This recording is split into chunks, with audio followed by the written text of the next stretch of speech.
Welcome to this breakdown of the source material, where we're going to dive into literally one of the most mind-bending discoveries in all of neuroscience. Basically, you don't just passively sit back and observe the world around you. Instead, your brain is actively constructing it. Seriously, buckle up, because what we're about to look at completely flips everything we thought we knew about human perception right on its head. So, to kick things off, I want you to consider a really weird possibility. What if you're actually hallucinating your current reality, right now? I know, it sounds totally absurd, right? I mean, we usually think that if you're seeing things or hearing things, well, you've kind of lost your mind. But according to the latest research in cognitive neuroscience, it turns out we are actually all hallucinating all the time. As neuroscientist Anil Seth so beautifully puts it, our conscious experience of the world is basically a controlled hallucination. It's generated entirely from the inside out. Think about it. Your brain is completely locked inside a dark, bony skull. There is zero light inside your head. Absolutely no sound, just these endless streams of electrical impulses. So your brain has to make its absolute best guess about what's actually out there. And, well, when we all agree on our hallucinations, we just call that reality.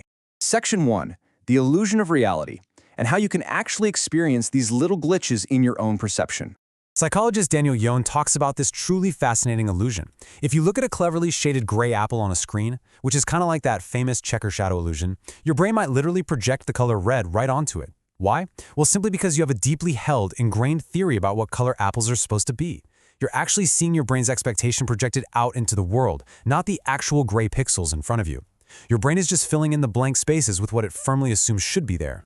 And honestly, this brilliant little internal projection is exactly why we experience everyday glitches. I mean, it's the exact same reason why the entire internet absolutely lost its mind over whether the dress was blue or gold. Or why you might completely miss a person in a full gorilla suit walking right through the middle of a basketball game if you just aren't expecting it. That's an effect called inattentional blindness, by the way. It's why we confidently mishear karaoke lyrics, literally predicting the wrong words to a song. Or think about the rubber hand illusion.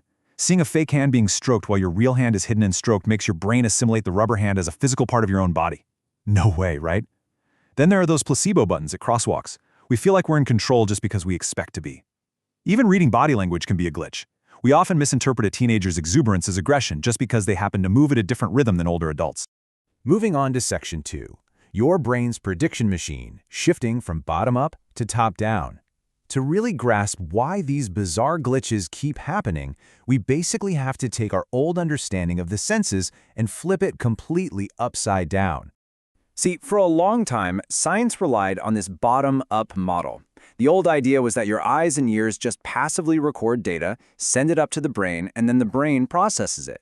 But actually, scratch that, that's not what's happening at all. Instead, your brain uses top-down processing. It essentially acts as a massive prediction engine. It guesses what's out there in the world way before the sensory data even arrives. Just think about that for a second. Up to 80% of your visual cortex's activity is actually devoted to generating predictions rather than passively receiving data. Your prefrontal cortex and memory centers like the hippocampus are just constantly feeding expectations down to your visual cortex to construct what you're seeing. So, the really crucial question here is, why on earth does it do this? Well, 200 milliseconds. That is the average gap between speakers taking turns in human conversation, just a fifth of a second. If your brain waited to actually hear every single word, process it, and then formulate a response, you literally could never keep up. Your brain has to aggressively jump ahead and predict the end of a sentence before the speaker even finishes it, just to keep the conversation flowing. Section 3. The math of perception, Bayesian inference, and the free energy principle. So how exactly does the brain pull off these incredibly fast, unconscious calculations without us even noticing a thing? The answer lies heavily in a concept pioneered by neuroscientist Carl Friston. It's called the free energy principle. This principle suggests that biological systems, very much including your brain, are fundamentally driven to minimize surprise and uncertainty. Basically, your brain absolutely hates being surprised. It wants to keep its internal models of the world perfectly stable and predictable. So when incoming sensory data doesn't match its prediction, an error signal is generated, and your brain immediately scrambles to minimize that difference. To minimize this surprise, your brain acts a lot like a 17th century statistician. It uses something called Bayesian inference. Now, obviously, your brain didn't literally take an advanced statistics class, but it unconsciously computes in a way that perfectly mirrors Bayes' theorem. It takes a prior belief, which is essentially your expectation based on past experience, it combines that with new sensory evidence, and from those two things, it computes an updated belief. So, here is the core framework of your entire reality.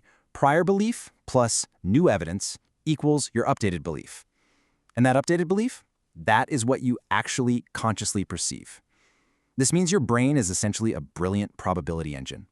It only heavily relies on the raw sensory input from your eyes and ears when it desperately needs to correct a prediction error. If everything out there matches the prediction, well, the brain just coasts along on its expectations. Section 4. When predictions go wrong and how this leads to false memories and skewed self-images. Because, of course, there's a catch. This highly efficient system definitely comes with a pretty steep cost. You see, when our prior beliefs are way too strong, or the sensory data we're getting is just a bit ambiguous, our reality literally warps. We might completely ignore real sensory data right in front of us. This is actually why we sometimes misread the unique body dialects of autistic individuals. We end up forcing their movements through the filter of our own neurotypical expectations. And even more deeply than that, we can bake pessimistic predictions right into our own self-image. Think about it. If you've struggled in the past, your brain might automatically predict failure, making you feel completely uncertain and unconfident, even when your objective skills and actual talents remain perfectly intact. It's exactly why success so often breeds success and why a string of bad luck can falsely convince your brain that you just aren't capable. Section 5. The survival advantage. Now, you might be sitting there wondering, if this system is so incredibly prone to error, illusion, and bias, why did we evolve to hallucinate in the first place? The short answer? Evolution did not optimize our brains for perfect high-definition accuracy. Processing raw data perfectly is sort of like being a tortoise. It's incredibly slow and expends massive amounts of metabolic energy. Instead, evolution optimized our brains for fast, frugal prediction. Making a quick, good enough guess about whether that shadow in the tall grass was a lion or just the wind, that's what conserved energy and kept our ancestors alive in a very dangerous world. It's not a bug, it's absolutely a survival feature. Section 6. A universe of different realities and what this actually means for subjective empathy. Recognizing that perception is essentially a survival-driven guessing game brings us to a really profound conclusion about human connection. Because every single brain continuously filters, edits, and reconstructs reality based on its own incredibly unique past experiences, prior beliefs, and probabilities. The ultimate takeaway here is this: no two humans live in the exact same world. Your reality is entirely unique to the specific architecture of your brain and the deeply personal history of your specific life. So I want to leave you with this final, provocative thought. If your reality is really just a controlled hallucination built entirely on your past, how much of it are you willing to reconsider to truly empathize with how someone else perceives the world?